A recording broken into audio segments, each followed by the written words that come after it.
Opa, tudo bem com vocês?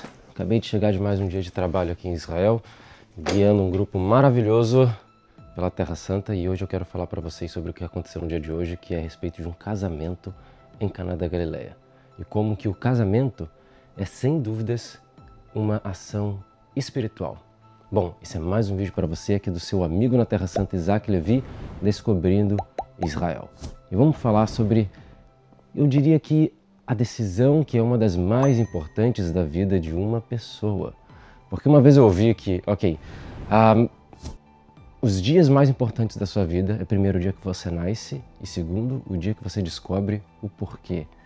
Eu acho que talvez, juntamente desse segundo ou terceiro dia mais importante, é o dia com quem você decide como você vai viver esse porquê ou com quem você vai viver esse porquê. A união de propósitos. Bom, a gente passou em Caná da Galileia e vocês sabem da história de Caná da Galileia, que é o local onde Jesus transforma a água em vinho, o vinho que se acaba nas festas, na festa de casamento judaico, e Jesus ele vai fazer um milagre ali a pedido da sua mãe Maria. E é muito curioso porque existe todo um simbolismo, principalmente se a gente falar da tradição e da cultura cristã, sobre o porquê que Jesus ele se manifesta como Messias, né, para o povo de Israel, para aqueles primeiros cristãos que eram todos judeus.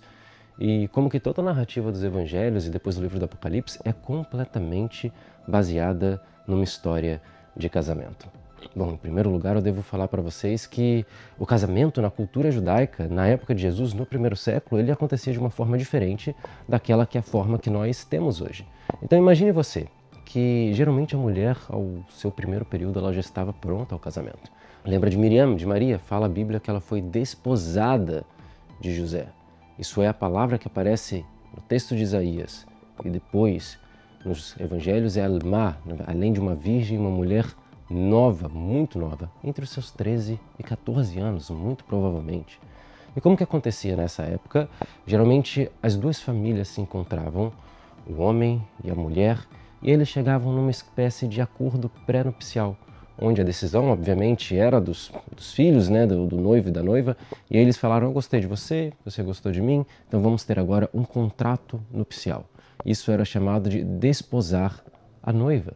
De modo que, uma vez que eles tinham esse contrato, ela não podia conhecer mais ninguém, ele não podia conhecer mais ninguém, eles se resguardavam e cada um ficava no seu canto. A noiva, ela se preparava porque a qualquer momento o noivo podia voltar, lembra da parábola das 10 virgens? Enquanto isso, o noivo ia para a casa do seu pai. Bom, indo na casa do seu pai, ele tinha que preparar uma forma de morada, de casa, para que quando chegasse o dia do casamento, ele tivesse estrutura e condições de manter e sustentar a sua esposa.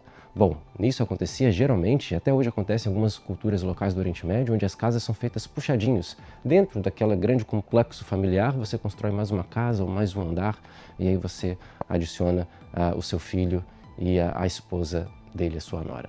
Bom, na época bíblica, depois que o noivo voltava para a casa da sua família e ele preparava toda a questão do casamento, em algum momento, quando a casa estivesse pronta, a estrutura para receber a noiva, que a noiva não necessariamente sabia, o noivo mandava então o seu servo.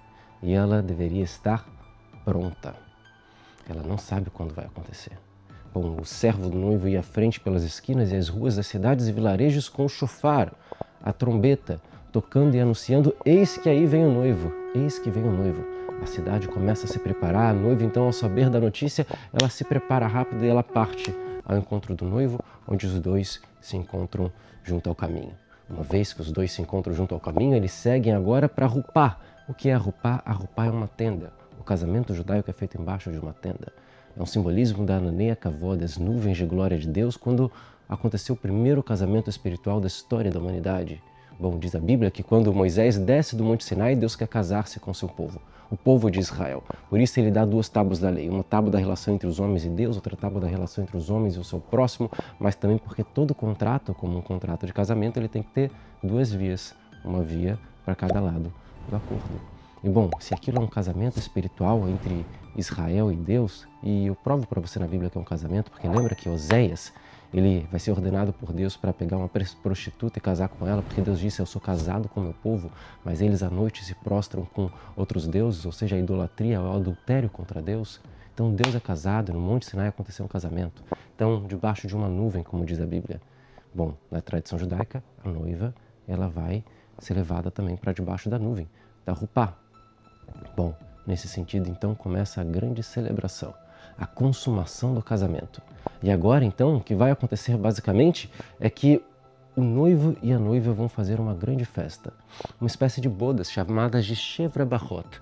São 7 dias, 7 dias de bênçãos onde os convidados virão e farão uma grande ceia. E depois dessa ceia, obviamente, eles continuam a sua vida como um casal. É curioso, porque se a gente pensar nas analogias, as tipologias, enfim, as inferências que a gente pode fazer com a relação que é apresentada na historiografia cristã a respeito da vinda de Jesus e depois a sua ida ao Pai, é tão semelhante. Veja aqui, o casamento acontecia na casa do noivo, mas o noivado à época acontecia na casa da noiva. Essas são as informações históricas que a gente tem, de modo que o noivo sai da sua casa e noiva com a noiva na casa dela. Bom, diz que o Verbo se fez carne e habitou entre nós.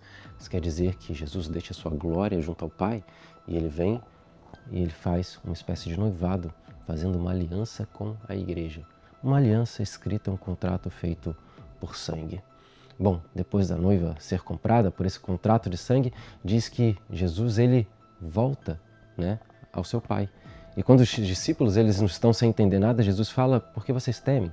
Porque eu vou para o meu Pai, mas a casa do meu Pai tem muitas moradas, também irei e vos prepararei lugar. Lembra da história de que o noivo voltava para o seu pai e preparava uma casa para a sua noiva? Não só isso, quando Jesus ele volta, diz que naquele dia se ouvirá sons de alaridos e de trombetas, e o anjo anunciará com a trombeta a vinda do Senhor. E que nos céus a noiva e o noivo, Cristo e a igreja, se encontrarão. Muito parecido com o que acontecia do noivo mandando seu servo anunciar com a trombeta: eis que aí vem o noivo. E a noiva virgem, preparada com o óleo, o azeite, ela tinha que encontrar com o noivo, talvez à noite, em qualquer momento, no meio do caminho. Bom, uma vez que isso acontece, agora diz a Bíblia que no dia da consumação desse grande casamento, haverá agora, de fato, uma bodas, chamadas as famosas bodas do Cordeiro. Bom, semelhante também às Sheva Brachot, os 7 dias de festa, de bodas e de ceia que o noivo e a noiva faziam ao consumar o seu casamento debaixo da Rupá das nuvens de glória, agora com Cristo e a igreja no encontro celestial.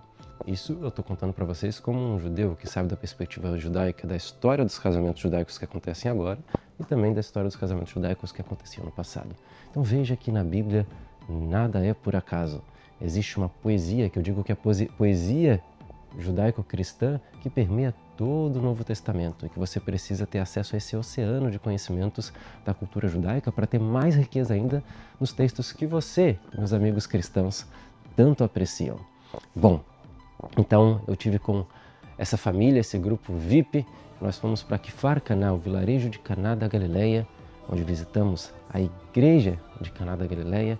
E não só visitando essa igreja, a gente também viu as ruínas da sinagoga, talha de pedra, e depois fomos a um ambiente no mesmo vilarejo para fazer o casamento desses dois noivos. Um momento muito especial. Imagine que você pode fazer casamentos com grandes produções, com grandes, gastar muito dinheiro, mas mais importante do que o custo das coisas é o significado delas. Beleza você compra, a riqueza talvez pode pagar por belas decorações, mas existem experiências que o dinheiro não compra. Estar em Israel, principalmente num período tão desafiador, e fazer essa união baseada no palco da história, mas também onde o mundo espiritual se abriu para o primeiro milagre de Jesus, é algo muito interessante.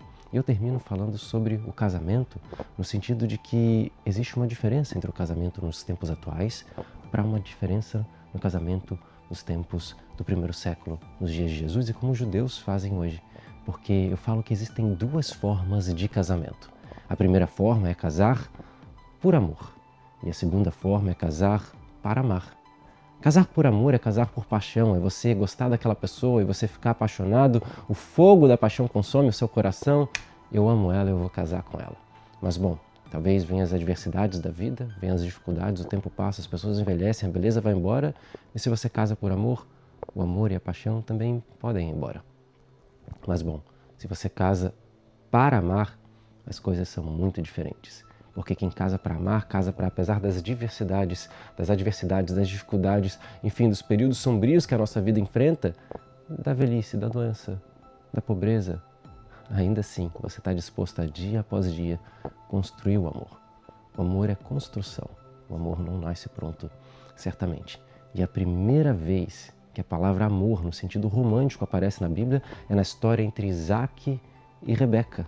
E veja aqui como Isaac, diz a Bíblia, que ele primeiro se casa com Rebeca e depois, casando-se com ela, a amou. E acredite, não é o verbo para relações sexuais, porque o verbo para relações sexuais está conectado à data, o verbo de conhecer a sua esposa.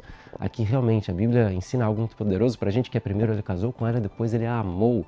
O casamento não é feito por amor, mas o casamento é feito para amar. E o que é amar? Amar é se entregar, é abrir mão do ego, da vaidade, dos seus egoísmos, mas você se entregar. E é por isso que a palavra Havá em hebraico, amor, uma das suas origens é Ruv em aramaico. A raiz dessa palavra quer dizer entregar, doar, dar de si. Então, quem ama é aquele que de si se doa, de si entrega. Amar é entregar. Bom, e aí eu me lembro da maior ação de amor que existiu na história da humanidade, encerrando esse vídeo com um versículo bíblico que talvez seja o mais poderoso. Porque diz a Bíblia que Deus amou o mundo de tal forma que Ele entregou o seu Filho para que todo que nele crê tenha vida eterna e não pereça.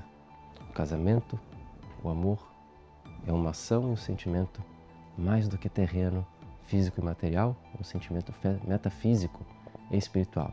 Estamos vivendo apenas no nosso casamento, eu ainda não sou casado, quem sabe um dia, mas no seu casamento, um reflexo, um espelho de um projeto que foi escrito nos céus. Talvez por isso o casamento seja tão perseguido nos nossos dias. Bom, e se você gostou desse vídeo, esse canal também pode ser um pouco seu. Basta você se inscrever aqui no canal, curtir o vídeo, compartilhar com os seus amigos. E é claro, deixa aqui nos comentários as suas dúvidas, sugestões, o que você quer ver aqui também, para a gente formar uma comunidade bem legal. Senhores, é isso. Shalom e até a próxima.